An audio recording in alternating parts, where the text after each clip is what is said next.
സ്ത്രീകൾക്കും പെൺകുട്ടികൾക്കും ഏറ്റവും സുരക്ഷിതമായ ഇടം ഏതാണ്? അതേതായാലും വീടല്ല എന്നാണ് ഐക്യരാഷ്ട്രസഭ പറയുന്നത്. UN ഗ്ലോബൽ ഫെമിസൈഡ് ഇൻഡെക്സിൻ്റേതാണ് ഈ ഞെട്ടിപ്പിക്കുന്ന പഠനം.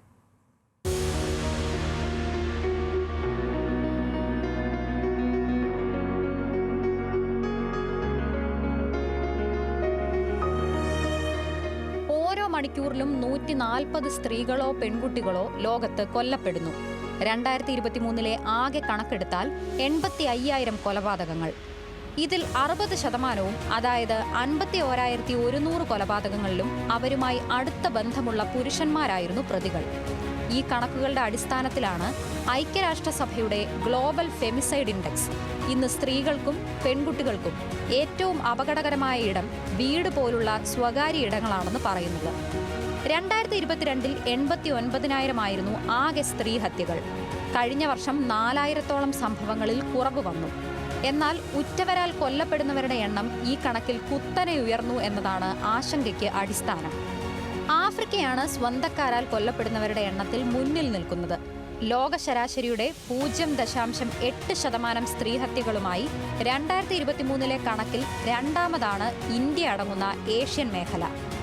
പിന്നാലെ അമേരിക്കയും പസഫിക് ദ്വീപ് പ്രദേശങ്ങളും. അമേരിക്ക, യൂറോപ്പ് മേഖലകളിൽ പങ്കാളികളാണ് പ്രധാനമായും പ്രതിസ്ഥാനത്തെങ്കിൽ ആഫ്രിക്കൻ രാജ്യങ്ങളിൽ മറ്റു പുരുഷ ബന്ധുക്കളുടെ പങ്കാളിത്തം സ്ത്രീഹത്യകളിൽ കാണുന്നു. ഈ കണക്കും പൂർണ്ണമല്ല. സ്ത്രീകൾക്കെതിരായ അതിക്രമ കണക്കുകൾ സൂക്ഷിക്കുകയും കേസുകൾ റിപ്പോർട്ട് ചെയ്യപ്പെടുകയും ചെയ്യുന്ന രാജ്യങ്ങളിൽ നിന്നുള്ള കണക്കുകളാണിത്. അടഞ്ഞ ജനസമൂഹങ്ങളിലെ എത്രയോ കേസുകൾ കാണാമറയത്തുണ്ട്. അതിന്റെ ചെറിയൊരു അംശം മാത്രമാണിത് എന്നർത്ഥം. കേസുകളിൽ സിംഹഭാഗവും വഹിക്കുന്നത് ഫ്രാൻസ്, ദക്ഷിണാഫ്രിക്ക, കൊളംബിയ എന്നീ 3 രാജ്യങ്ങളിൽ നിന്നാണ്. ഫ്രാൻസിൽ 2019-22 കാലയളവിലുണ്ടായ 79% സ്ത്രീഹത്യകളിലും പങ്കാളികളായിരുന്നു പ്രതികൾ. 5%-ഓളം കേസുകൾ ലൈംഗികാതിക്രമങ്ങൾ കൊലപാതകത്തിൽ കലാശിക്കുന്നത് പോലുള്ള സംഭവങ്ങളാണ്. ദക്ഷിണാഫ്രിക്കയിൽ 2020-21 ഇടയിൽ ആകെ സ്ത്രീഹത്യയിൽ 9% മാത്രമാണ് വീടിന് പുറത്ത് നടന്നത്. ഈ രാജ്യങ്ങളിലെ മിക്ക ഗാർഹിക കൊലപാതകങ്ങളിലെയും ഇരകൾ കൊല്ലപ്പെടുന്നതിന് മുൻപ് ഏതെങ്കിലും വിധത്തിൽ നിയമസുരക്ഷ നേടാൻ ശ്രമിച്ച് പരാജയപ്പെട്ടവരാണ്. ഗാർഹിക പീഡനങ്ങൾക്ക് സ്ത്രീകൾ എന്ന പോലെ തന്നെ പുരുഷന്മാരും ഇരകളാകുന്നുണ്ടെന്നതും റിപ്പോർട്ട് അംഗീകരിക്കുന്നു. 2023 കണക്കെടുത്താൽ ആഗോളതലത്തിൽ കൊല്ലപ്പെട്ടവരിൽ 80% പുരുഷന്മാരാണ്.